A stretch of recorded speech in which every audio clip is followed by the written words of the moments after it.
Warning, this video contains graphic depictions of super casual builds and super casual play.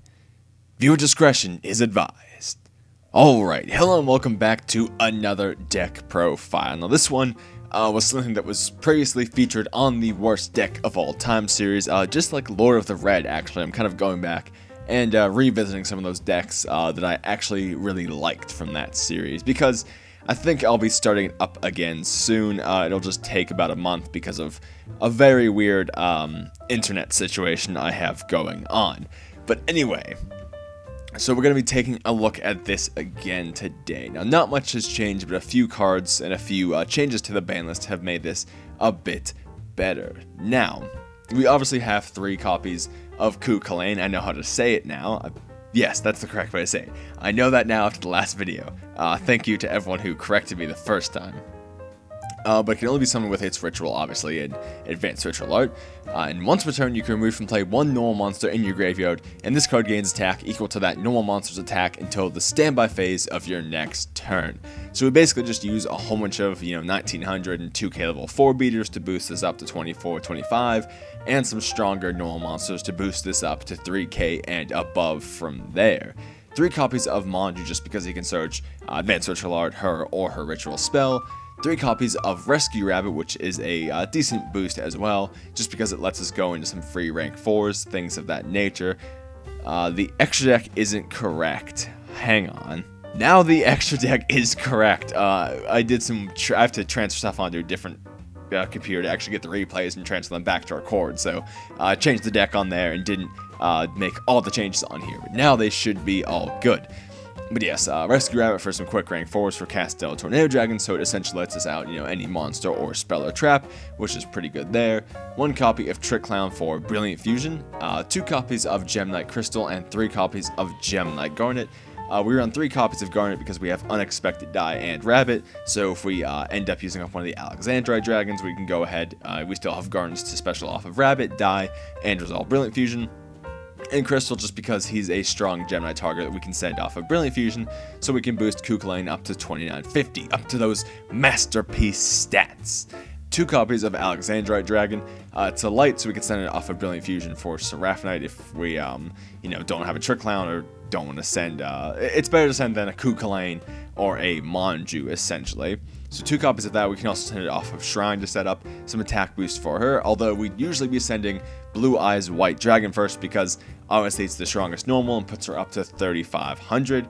Also for Dragon Shrine, we have 1 copy of Darkworm for if Darkworm is essentially for if our field is still clear, and Destrudo if we have to summon something first or draw into a shrine later in the game. Now, obviously, we have 2 copies of Emblem of the Awakening, only 2 copies of Advanced Ritual Art here, but you do see it enough still, because we'll usually be summoning her through her actual spell, actually, because we do have 3 copies of Pre-Preparation of Rites, and 2 copies of Preparation of Rites. So we have a lot of ways to actually get to our ritual stuff in this deck, so cutting Advanced Ritual Art to do actually isn't too bad. 3 copies of Brilliant Fusion, which we actually have 3 targets for. We have 1 copy of Seraphonite just because obviously the double summon's pretty good, and the Trick Clown, very good for link stuff right there. 1 copy of Gem Knight Citrine, which just sets up a big body engrave and is level 7, and Zirconia, which just sets up a big body engrave and is level 8. Now we use those respectively to go into rank 7s and 8s, and opening Brilliant Fusion and a Swing of Memories actually is an instant rank 7, so that's why we are running the level 7 there. But moving on from there, we do have 3 copies of Unexpected Die just to summon some things out first. Putting 2k on board before doing anything else can be pretty relevant as well, especially in casual matchups where you might just have to swing over 1 monster that might be stopping you from doing something. 2 copies of Swing of Memories just to bring those normal monsters back for some shenanigans, and 3 copies of Dragon Shrine just to set up our grave with Darkworms, Destrudos, and normal monsters to boost up our main monster. For the extra deck, we run 1 target for Destrudo. We're running a Moonlight just because, again, this is really just whatever 7 you want. We always see regular Black Rose, which honestly is better, but I figured I'd, throw in the Moonlight just for something a little different. For the extra deck, I'd also like to have another rank 7, say like a Draco Sack or something, but I cut it for some Link monsters. But you could probably cut one of the Link spiders for another rank 7 there, because it is the most common rank besides 4. But we do have one copy of Felgrand for our 8, one copy of Big Eye for our 7, which Striker Sack would probably be better than just Big Eye if I was going to run one of them anyway, because it can out anything. I'm rambling. For our 4s, we have Tornado Dragon and Castel, so essentially we can out anything in our rank 4 pool. We have our Brilliant Fusion targets there, again just Zirconia, Citrine, and Seraphonite. And for our Links, we run one copy of Borreload, one Ningirsu because we can make it easily with normal monsters, one Decode Talker, one Mrs. Radiant because the Gem Knights are all Earth, one Proxy Dragon, and 2 copies of Link Spider.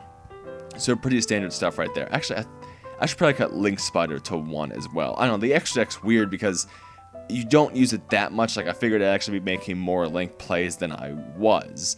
So this whole Link package could actually probably be cut down a little bit to facilitate some other plays, actually. But again, this is a working thing. This is something I'm going to keep coming back to and keep changing just as something fun I can do for myself and trying different things out with it, because this is something I really like. I could just try out the baby Chaos Dragons too, with less normals and the baby Chaos Dragons. That might be better than the Brilliant Fusion. You might be seeing another update of this soon, actually. We might have Chulainn 3 on the channel at some point, but I'm going to go ahead and show this off anyway, because it is still fun to play, and we got some decent casual matchups that we can go ahead and show off here, so let's get into those. Anyway, getting into our first one here, we're up against a quite casual build of Blackwings, as you can see.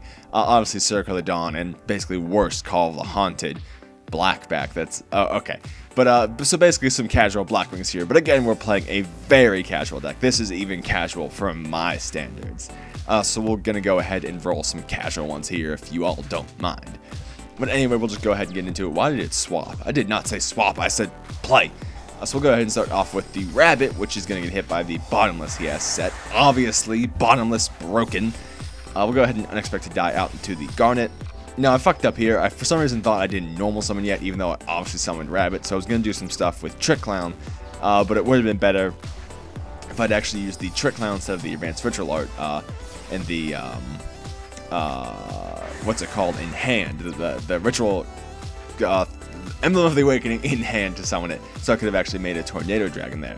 He's going to make Assault Blackwing Onimaru the Divine Thunder, which sounds badass, but it's just basically a tuner that you have to dump a whole bunch of monsters into, so it's actually pretty bad. And it has some attack gain stuff, and only if it was made like with a Synchro tuner, so it's bad. It's bad. We're going to add it with a Castel here. So we'll just notice when the Trick Clown go into the Castel, and that's going to get compulsed, so we're going to have to Trick Clown and just kind of sit on the Trick Clown for a little bit. I told you this one was going to be a bit casual. So we'll use the worst Call the Haunted, go ahead, bring that back, he'll swing into it once, so we'll Trick Clown back.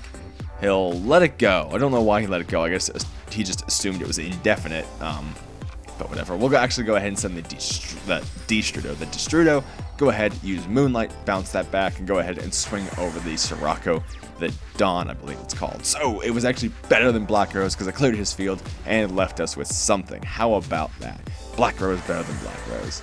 Anyway, the obviously Book of Moon to swing over it. Obviously best plan in the game. Go ahead and grab a Manju for a Chulainn. Go ahead and tribute it.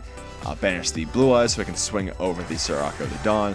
Go ahead and put some more on board and go into a Tornado Dragon just because my instinct said his backer would be more fit to stop us than any monsters he drew, and he went and drew a monster that I believe he couldn't summon. Yes, he couldn't actually summon that, so I guess I was kind of right, and we went ahead and casualed out a win against Blackwings there. Once again, we're up against a more casual build of a decent deck. We're up against Counter Fairies, but there's some Valhallas, and there's a Blackhorn instead of Strikes, and there's Divine Wrath instead of Strikes, and other things of that nature. So again, take these with a grain of salt, they are pretty casual. But anyway, he'll go ahead and set up with a Summon Negate, 2 Monster Negates, and the Artemis.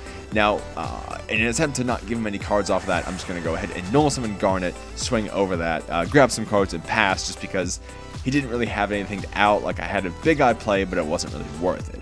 Now, at this point, I just kind of got, lazy and wanted to actually go ahead and do that, so I decided I'd go for the rank 7 play anyway. He'll obviously Blackhorn that, he'll draw 1 card. we'll go ahead, do some Chulainn shenanigans there, and no, okay, that did not get hit by the Divine Wrath. But we did give him some fuel for it, so main phase 2 when we go Tornado Dragon, then he can go ahead and hit it with the Divine Wrath. Although, I believe he's going to top deck something, yeah, he's going to top deck another Blackhorn, he'll just be able to set that.